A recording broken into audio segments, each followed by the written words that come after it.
Would you say hi to that stranger while shopping at a supermarket?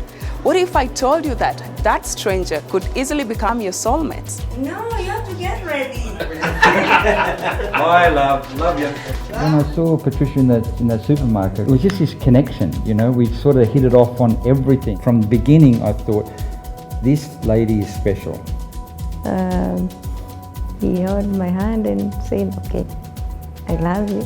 He pays attention to what I need. If I'm not well, he's like part of me. He feels it. And that makes me feel like, you feel one, you feel loved. How did he propose? To my surprise, we were going to the Burj Khalifa. There was a pause there, she was thinking, I'm like, hey, my heart's beating like this, But as soon as she said yes, there was some people there sitting next to us and they said, hey, this is my future wife. And, what? Wow, bring the wine. What is love to you? What does it mean to love and be loved? To some of us, love is the sweetest, indescribable feeling to ever experience. And as someone put it, the best feeling in the world is knowing that you actually mean something to someone. This Valentine's season, we echo the phrase, there are no borders with love. It's wild and free, as Australia meets Kenya.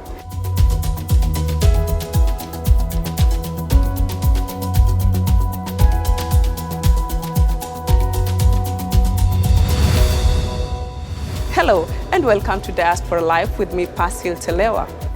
We fly all the way to Mombasa, Kenya, and while at the beach, we bump into Raf and Patricia Spinks, who share a part of their love story with us. And as Raf puts it, theirs is a love strongly brewed during COVID.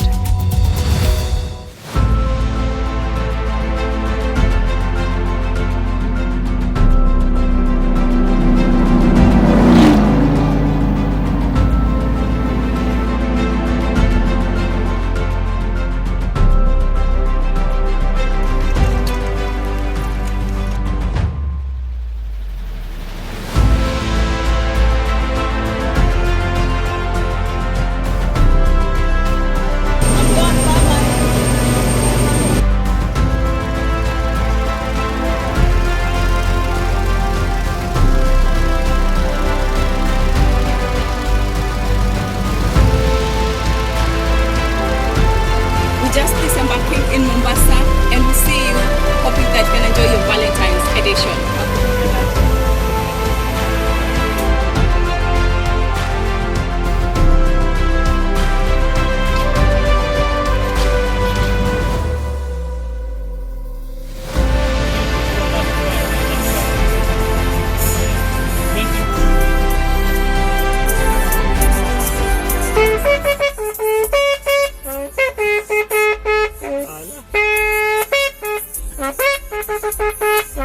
Mimi naitwa Ernest kutoka Mombasa.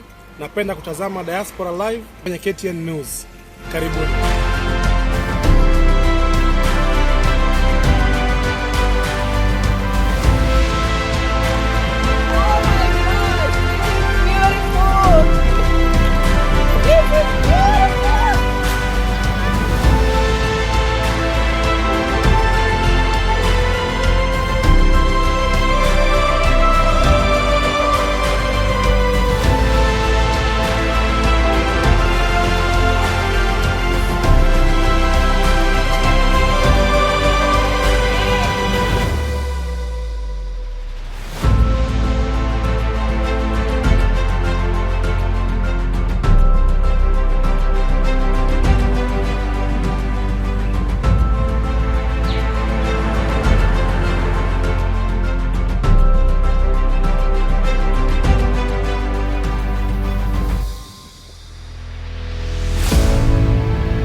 My name is Patricia Mudamia, but now maybe Patricia Spinks since we got married. And I am the marketing manager at Ziwa Bush. I also have a boutique in Mombasa town. I'm Ralph Spinks. I'm from Australia. I've been living here for 25 years in Kenya, and I have an orphanage and a school I'm the MD of the orphanage and school in Nakuru, and I also own Ziwa Bush Lodge, where Patricia is the marketing manager there. So, Miss Patricia, Mr. Spence, how did you meet? Interesting. Very interesting. One day I was doing my normal shopping at the supermarket in Diani. We happened to like bump into each other in the course of shopping. And he said hi to me and I said hi back. A couple of times we kept on like bumping into each other again. And when we were at the till doing the payment, he said, I have seen you severally here. Do you live here? I said, yeah, I live in Diani. Okay, maybe we can have a drink sometime. I told him, all right, no problem. So he asked for my number. I gave him my number and went on my way. So okay, I didn't expect him to call or anything. But later in the evening, he called and told me he has his friends here because it is his birthday. He was celebrating his birthday with friends in Diani, that's why he's here. So if I would like to join them for a drink. Coincidentally, I had my friends coming to visit from Nyali. They had come to Diani to visit me. So I told them, okay, you guys always ask me where you can go out for a drink or anything. So today we have an opportunity. Let's just go out and have a drink. I have a friend who has just called me. Okay, not a friend as such, someone I met earlier. We can go and have a drink together. So we went out and he came with his friends from Australia and we had a nice evening. And the following day they were leaving. He was leaving back to Nairobi and the friends were flying out, right? Yeah, so he just left and that was it. I was like, it was a nice evening, it was good time together and that was it. But when he left, 2 days later, he texted me, okay, how are you doing and all that. And we kept on chatting for like 2-3 months. Like daily? Yeah. So he told me, would you like to come visit me in Nairobi? I said, actually I was to go and buy some stuff for my shop. I can cooperate, like I go do my shopping and we can hook up. So that was like the first date. So I met him in Nairobi and that's when we went up to Mount Kenya. What was your impression of her when you met her? When I saw Patricia in that supermarket, we were going up and down the aisles and we kept turning the aisle and then, oh, you're there again. You know, it's like a smile at the first time and then, you know, sort of it became more and more each time and she looked just like she looks now, you know, and I thought, wow, she's really pretty, you know, and it's not like me to be looking at Kenyan women, you know, so anyway, I was really impressed and then so as she said, we flew back to Nairobi and I had a number, of course, so we were texting became every day, even every night. She would have a shop in Mombasa town. She'd drive to Diani and talk all the way, you know. When she gets home, you know, we'll go to sleep, you know. But yeah, it's like that. And then I was excited when she was coming up to. She flew up. I met her at Wilson Airport, and they let me go in to the airport. So I'm looking at who's getting off the plane, you know. And I only remember seeing her there. You know, I had a picture of her, of course, from Indiani, but I'm looking at everyone's getting off the plane. Is that her? You know, because Kenyan women, they can change so much, you know, in a day, you know. So I'm looking and I'm thinking, is that her? No, that's not her. No, she looks a bit more, has a bit more weight on, you know, and well, that one's too skinny, or I think, you know, I really don't know which. I'm starting to get worried, you know. I don't know which one. Maybe she's coming through the baggage scanner already, you know. I'm looking there and I'm still looking at the plane. They're still coming off the plane, and then she came off the plane. I thought, oh, no, that's got to be her. Yeah, wow, she's gorgeous, you know. Anyway, she came through and she got to the scanner and she waved, and yeah, then we drove. We actually talked. Oh, it was the shortest trip to Mount Kenya I've ever had. we just talked all the way. It was just this connection, you know. We sort of hit it off on everything. We agreed upon everything, you know. It just sort of fell in that way. Yeah, and Mount Kenya was great. And then from there we went on. That's a long story from there, you know. But that's how it all happened. And yeah, I thought that she was something special. Who said I love you first? Okay, the same trip to Mount Kenya, things happened like so fast. So I took it as an opportunity to visit my parents because I come from Meru. So I'm like, since I'm here, we're in Nanyuki. Where I come from is like 100 kilometers from Nanyuki because that's where we went. And I decided to take it as an opportunity to go and see my parents. So I asked him if he could drop me, but one way I was like, so, okay, now I'm going with a stranger at home. How am I gonna explain them who he is and all that? But anyway, I gave myself some strength, and we bought some plants and told him, can you help me drop these home, like seedlings? So, and when I got home, I had to tell my parents, okay, he's a friend of mine, we met, and he helped me bring these seedlings at home. So anyway, he didn't stay. He went to sleep in the hotel in town. And that night before we sleep, he called me, and as we were talking, he said, "You know what? I love you." Okay, I was like, "Yeah, me too." He said, "I love you." I was kind of surprised because we were like connecting in so many ways, and I felt like maybe it's only me who is feeling that, but it's too soon maybe to say it. But it happened that he was feeling the same, and he was the first to like let me know. So it made me like feel at ease. So I was like, wow, it's something that I'm feeling, and I have a chance at least to say it without feeling like it's too soon, you know. Spence, what got you to think it was time for me to express the way I feel to Patricia? I think the connection was there from day one, from the supermarket.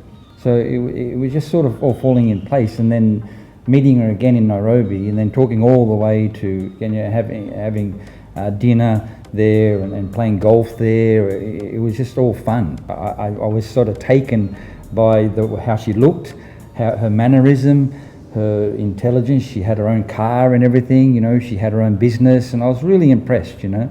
So all those things were adding up for me. I went one step further and said, I really think I love you, you know. You know, but maybe that's a bit too quick, but she quickly came back and said, you know what, I think I love you too, you know. So that was wow. She can really cook. She cooks exactly what I want, you know. We went to a restaurant. It's called Atmosphere, 125th floor. And there is where after dinner and all that, he proposed. I was like, okay. I was like taken aback. I didn't know what to say. I didn't know if to say yes, but the excitement alone was like, no. We find out more about what happened after Raf proposed to Patricia, and did she say yes? What made them postpone their wedding? And how was their honeymoon at the hospital? And is Raf planning to go back to Australia? What a love! How did he propose? It was quite a big surprise. He told me that's like 8 months after we met. So he told me, okay, let's travel to Dubai. I'm like, yeah, actually I've never been to Dubai. That's a big thing to me. So we went to Dubai, and 3 days later, he had already organized the dinner and all that. So he told me, dress up, there's somewhere I want us to go. Okay, for dinner, yeah. Okay, I was used to like going to the restaurants for dinner, so I thought this is another special dinner. So we left the hotel, and to my surprise, we were going to the Burj Khalifa. Okay, have you booked, like, we have to go up, there's the viewing and all that up to the last floor. I thought maybe that was a plan, but no. We went to a restaurant. It's called Atmosphere, 125th floor. And there is where he proposed. I was like, okay. I was like taken aback. I didn't know what to say. I didn't know if to say yes, but the excitement alone was like, no, I have to say yes. Okay, I held it a bit because I felt like maybe it's too soon, It's like 8 months, you have to know the person more and all that. But it was so sweet, so nice that I could not say no. And I knew deep inside me I loved him. So I said, whatever else that is not okay, we will sort it out later. But as the things were at that moment, I was happy. Tell me about the proposals. Yeah, it was all planned, of course. Yeah, from before we went to Dubai, I didn't tell her anything. I just arranged it all, and I didn't let on at all. People were saying to us, when are you guys getting married? Oh, one day, I didn't let on to anyone. So, yeah, so I planned it. So in the hotel we booked there, I went to the reception by myself and told them, can you arrange me a taxi to go to the Burj Khalifa and book me the dinner table. So you got to book in advance. So I did all that. Then we went there and yeah, it was spectacular. You never know whether the woman's going to say yes or no, I was sort of confident and not confident, and but I knew what I wanted. So anyway, I gave the nod, for this is it. This is it. So I gave the nod, and then he came over, and he came in with a plate and a bowl, and it's all like fog, steam or whatever. I don't know if it's steam. It's just all fog. You can't see. It's all just so thick, and put it on the table there. And Patricia looks and said, "Well, we're having dessert, are we?" She said, "Well, what type of dessert is this?" I have no idea. Let's just get into it, So she gets in there, and there's something in the middle there. There was a red rose thing in the middle, and then she kept it. And then she saw there was a ring there. What? So that's when I got down on my knees and said, and there was a delay. There was a pause there. She was thinking, I'm like, hey, my heart's beating like this, But as soon as she said yes, there was some people that lived in Dubai, some Wazunga people there. He had his wife and his daughter there sitting next to us, and I said, hey, this is my future wife. And, what? Wow, bring the wine. So they all come and sat around at our table. We had bottles of wine. They're buying expensive wines for us, and it was like a real party after that, Yeah. I didn't even know them, but I wanted to tell them anyway, I was so excited because it was sort of it's a huge relief. You're planning for all this, and because you see in the movies, they say no sometimes, so. So interesting. Tell me about your wedding. I understand you're newlyweds. It went exactly as planned, How she wanted it. I said, look, let's not pull out any stops. Let's just do it the way you want it. We only get married once, so let's make this a real wedding. So, because we talked about what size wedding and stuff like that in the beginning, but we decided no, let's go all out. So we spent some money, and we had a very good wedding. We actually had planned the wedding immediately after the proposal, but the following year, because it was in 2019 that he proposed. So the following year we had planned to do it in April, but then COVID came in March or February.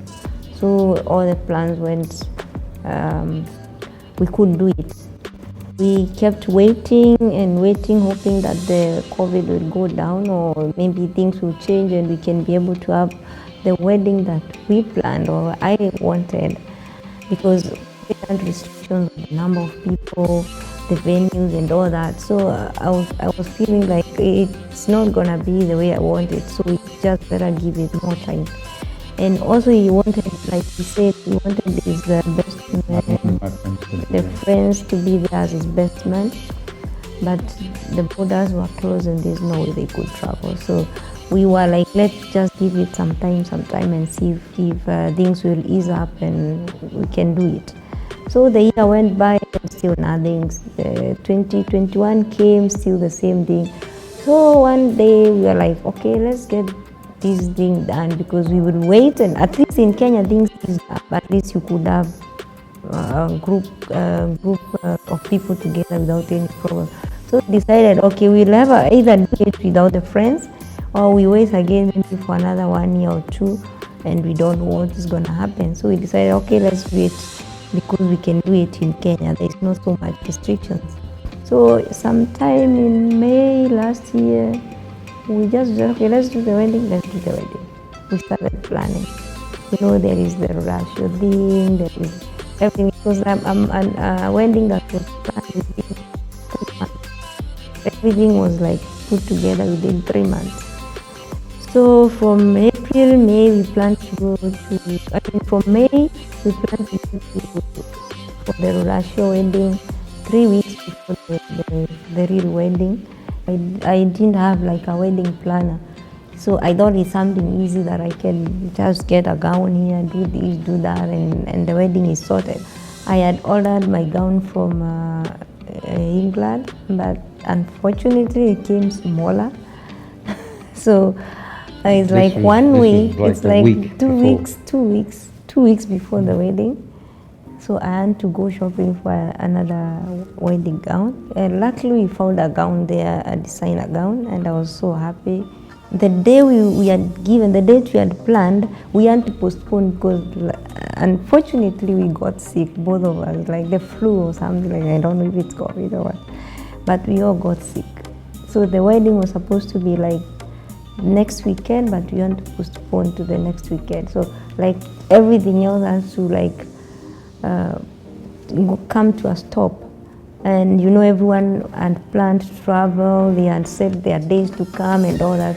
So actually we missed a lot of people for the wedding because of the quick change. But anyway, eventually it happened on the following dates that we had planned, and it was a good wedding.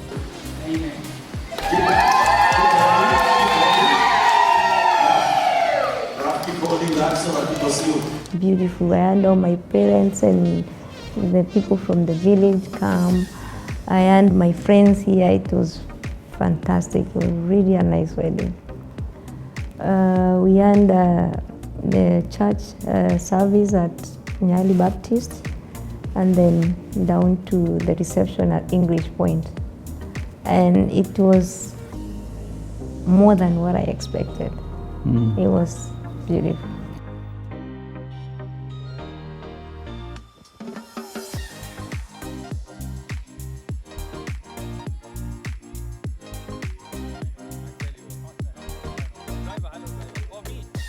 2 days after the wedding, I got pains around in this area here, and so I went to the hospital, and I had a burst appendix burst, which is dangerous, So I had to go in for surgery. So we spent the honeymoon week in Aga Khan Hospital.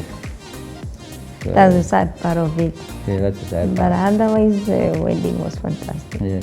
What are your Valentine's plans with your loved one? Has COVID-19 been a factor for your love? Unfortunately, we got to go, and we want to thank you so much for watching Diaspora Live. Join us again next week and every Friday at 8 p.m. Kenyan time on KTN News for juicy stories of Kenyans living in the diaspora. If you'd like to share your story, DM us on our social media platforms at diaspora_life, or write to us through diasporalife@standardmedia.co.ke. Remember to download Standard Flix app for lots of amazing stories from diaspora and beyond. You can also follow me on Twitter, Instagram, Facebook, and TikTok at Pasil Telewa for more interaction. Wishing you a happy Valentine's Day, and see you again next week. Same time, same place. Te amo.